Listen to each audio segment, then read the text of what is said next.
Bonjour à tous et bienvenue dans cette nouvelle vidéo où on va voir la suite de la leçon sur Henri IV et les guerres de religion. Ça correspond aux pages 78 et 79 du livre d'histoire que je vous ai envoyé numérisé. Et donc comme les fois d'avant, je vais lire les documents, sauf que cette fois-ci au lieu de lire tout le document d'un trait et de l'analyser après, je vais faire des petites pauses dedans pour que ce soit plus clair. Donc, comment Henri IV redresse-t-il le pays? A. La conquête du pouvoir. Henri de Navarre, bien que baptisé catholique, est élevé dans la religion protestante. Il s'engage dans le camp de la Réforme et combat l'armée royale. En 1572, il devient roi de Navarre et épouse Marguerite de Valois, la sœur du roi de France Charles IX. Il échappe au massacre de la Saint-Barthélemy et quelques années plus tard devient chef du parti huguenot. Alors là, ce qu'on nous dit, c'est qu'il y a une personne qui s'appelle Henri de Navarre. Navarre, c'est une région au sud de la France, en Espagne. Donc, cet Henri de Navarre, il est né catholique, mais il va grandir élevé par des protestants. Quand il va devenir adulte, il va choisir de défendre le camp des protestants contre les catholiques. En 1572, il devient roi de la région de Navarre et va épouser une femme qui s'appelle Marguerite de Valois, qui est, elle, la sœur du roi de France. Cet Henri de Navarre va survivre au massacre de la Saint-Barthélemy, qui, on l'a vu la fois d'avant, est une nuit de massacre suite au mariage du roi de France, et va devenir, quelques années après avoir survécu au massacre de la Saint-Barthélemy, le chef des protestants dans la guerre contre les catholiques. Je reprends la lecture du document. En 1589, le roi Henri III meurt assassiné sans laisser d'héritier. C'est donc Henri de Navarre, son plus proche parent, qui devient roi de France sous le nom d'Henri IV. Mais les catholiques refusent de reconnaître l'autorité d'un roi protestant. Henri IV doit alors reconquérir le pays en combattant les armées de la Ligue catholique. Après plusieurs années de conflit, il décide de se convertir au catholicisme pour se faire accepter par ses sujets. Il est sacré roi par le pape en 1595. Donc, là, ce qu'on nous dit, c'est qu'en 1589, le roi de France meurt parce qu'il est assassiné. Et il n'a pas d'héritier, il n'a pas laissé d'enfant à qui le pouvoir peut être transmis. C'est donc Henri de Navarre, son plus proche parent, homme, parce qu'à l'époque on mettait des hommes sur le trône, qui va devenir roi de France, et comme il suit le roi Henri III, il va s'appeler désormais Henri IV.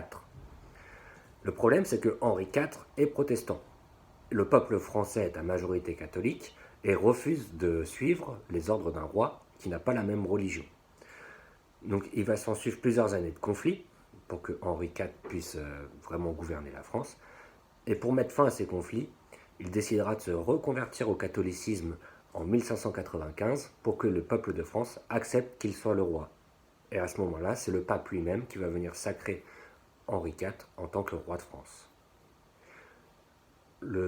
Juste en dessous d'ailleurs, vous avez une peinture qui représente Henri IV à genoux devant le pape, justement parce qu'il re-rentre dans la communauté catholique. P. Le développement économique.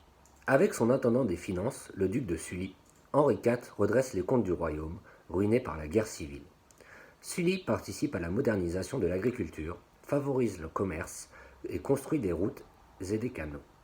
Le roi fait réaliser de grands travaux dans Paris. Il lance des expéditions navales et ordonne la colonisation française en Amérique du Nord. Donc, une fois que le roi est accepté par son peuple, il va se lancer dans des grands travaux de modernisation. Il va faire en sorte de redresser les comptes du royaume de France parce que le royaume est ruiné suite à toutes ces années de guerre civile. La guerre civile, je vous rappelle, c'est une guerre à l'intérieur d'un propre pays, c'est-à-dire que c'est le peuple d'un pays qui se combat lui-même. Et donc, suite à toutes ces années de guerre, le royaume de France est ruiné. Donc, il va faire en sorte de redresser les comptes publics. Il va moderniser l'agriculture avec l'aide de son intendant des finances. Un intendant des finances, c'est plus ou moins un ministre des finances à l'heure actuelle. C'est la même chose, c'est quelqu'un qui gère l'argent public. Il va aménager Paris en créant des grandes places, dont l'exemple de la place Royale, qui est aujourd'hui la place des Vosges à Paris. Et il va surtout ordonner la colonisation de l'Amérique du Nord, parce qu'on a découvert qu'il y avait donc le continent américain depuis les expéditions de Christophe Colomb. Et sous François Ier, on avait trouvé le Canada. Donc le roi Henri IV, lui, décide d'aller lancer des colonisations là-bas pour agrandir le territoire français. C. L'édit de Nantes et la pacification du royaume. Pour mettre un terme aux guerres de religion qui durent depuis 30 ans, Henri IV négocie avec les représentants protestants et catholiques le droit pour chacun de pratiquer librement sa religion. En 1598, il promulgue un texte important, l'édit de Nantes, qui garantit aux protestants la liberté de culte et leur accorde des privilèges comme celui d'entretenir une armée dans certaines villes fortifiées. Mais il ne parvient pas à éteindre les tensions religieuses. Il est assassiné par un fanatique catholique nommé Ravaillac en 1610. Donc, même une fois qu'il a été sacré roi, il y a toujours des tensions entre les catholiques et les protestants. Henri IV veut mettre fin à ces tensions, il veut un royaume de France apaisé pour ne plus avoir de guerre civile. Et donc, il va s'entretenir avec les représentants catholiques, les représentants protestants, et va décréter une nouvelle loi à travers un texte qui sera appelé l'édit de Nantes, qui consiste à autoriser tout le monde à pratiquer la religion qu'il veut. Donc ça va calmer les tensions pendant un temps, mais pas tellement, parce qu'il va finir par être assassiné par un fanatique catholique qui s'appelle Ravaillac en 1610. Un fanatique catholique, c'est quelqu'un qui croit extrêmement dans les idées de la religion et qui ne tolérera aucune autre version que celle que lui comprend. Donc Henri IV est un roi qui a régné peu de temps, puisqu'il a été sacré roi en 1595 et a été assassiné en 1610.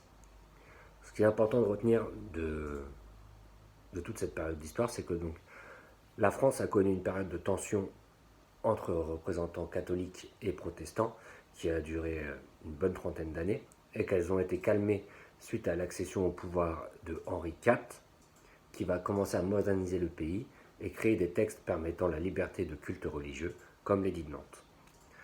Voilà, j'espère que ça a été assez clair. Si vous avez des questions, vous pouvez toujours me les envoyer. Et il ne vous reste plus qu'à recopier la trace écrite dans le cahier d'histoire à la suite de la première partie sur Henri IV et les guerres de religion. Une bonne journée à tous et bon travail!